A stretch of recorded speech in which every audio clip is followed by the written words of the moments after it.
What's God's calling for your life, and how do you know? Have you ever been to church before and you hear, go make disciples or be a missionary, go do this, and you're wondering, what am I supposed to do? Or maybe you've heard the Isaiah passage, here I am, send me, and you're ready and you're available, but you don't know what to do. That's what today's video is about. Thanks for tuning in.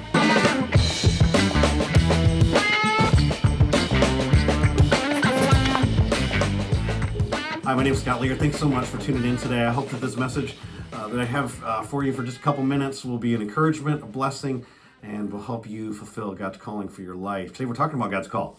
How do you know what God's called you to do? And here's what I want to give you, two words that I hope you remember. Universal and unique. Universal, there's a calling that God has for all of mankind. And unique, there's a calling that's unique to your life.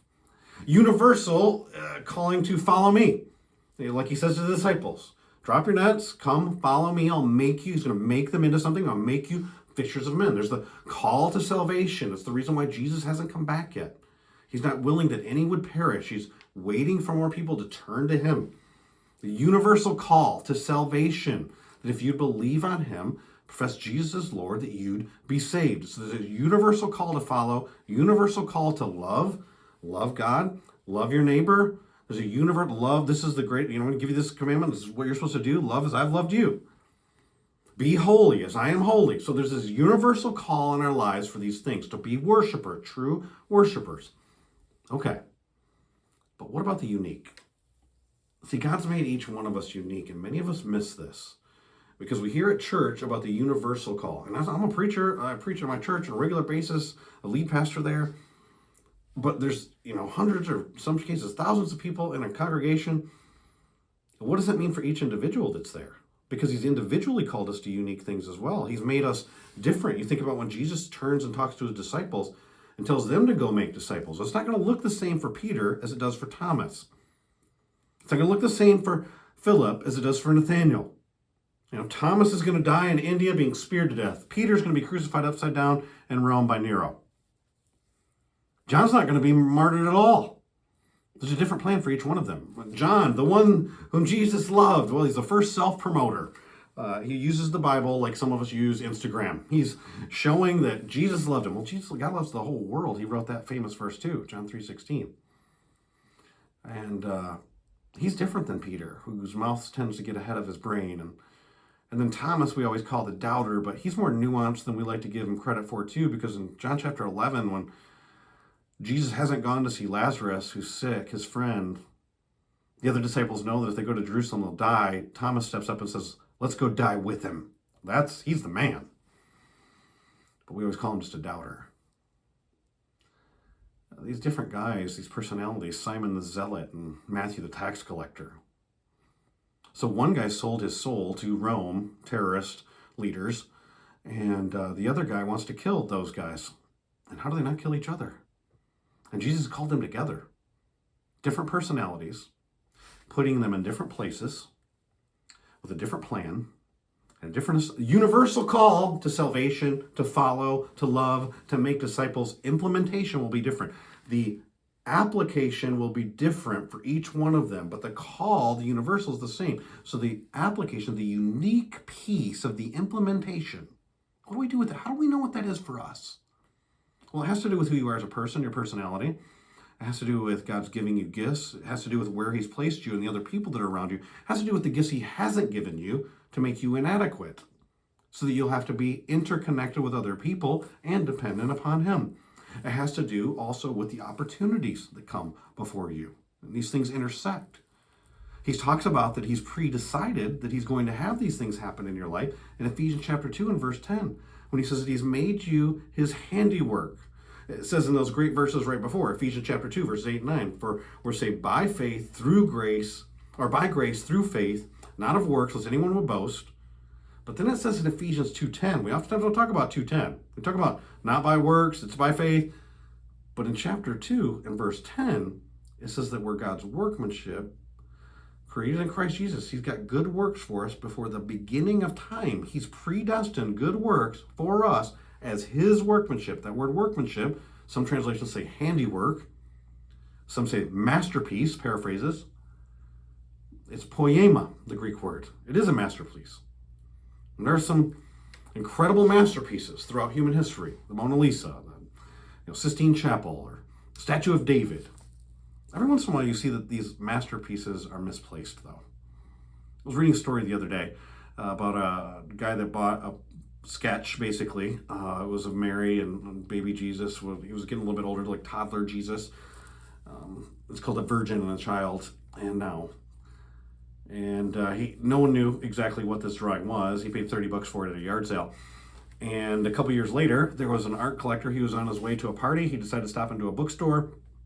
And he decided in this bookstore that he was going to talk to one of the sellers at the bookstore. And the guy that was the seller at the bookstore said to him, I think I have a friend, or I have a friend who I think has an Albert Dürer, D-U-R-E-R, drawing. If you don't know who that is, he is one of the most famous German Renaissance artists of the 16th century. And the art collector said he gets those kinds of statements every once in a while. Rembrandt or Picasso, somebody's got a Picasso nobody knew about, and it's usually junk. But when he saw this one, he said, this is either a masterpiece or the greatest forgery in human history.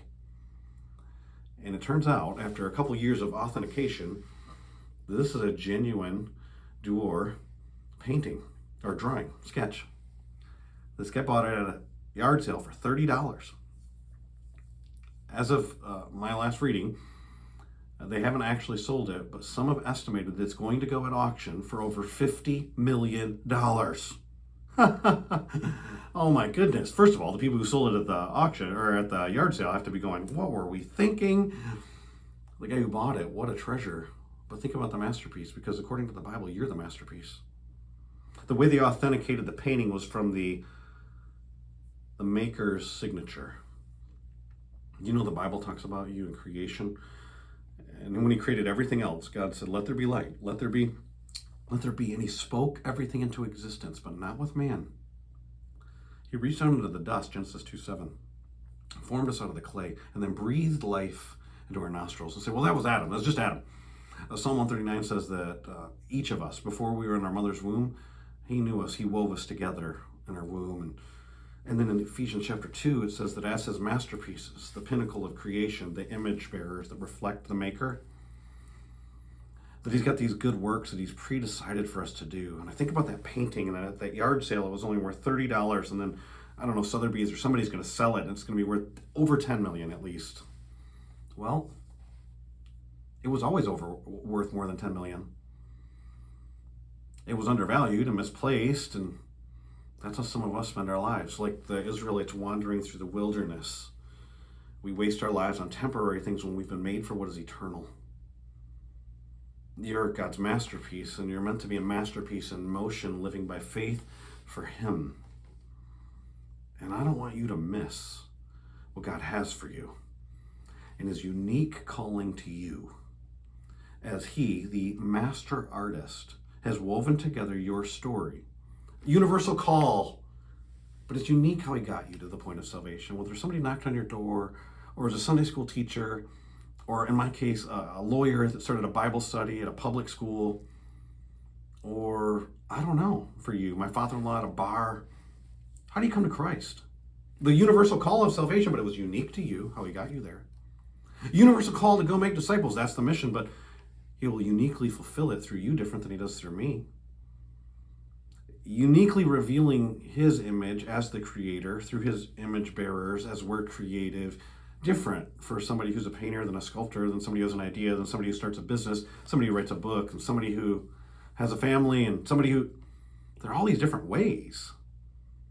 See, the unique part gets fleshed out in relationship with other people and by continually listening to him as you stay connected to your maker. There's a universal call, yes, and that's true. And the unique call doesn't deviate from the universal call of holiness. He's not going to tell you to not be holy in order to fulfill something he has for. He's going to tell you not to love other people. He's not going to tell you to not make disciples. But it'll be uniquely fleshed out by you. So the universal piece is an all call.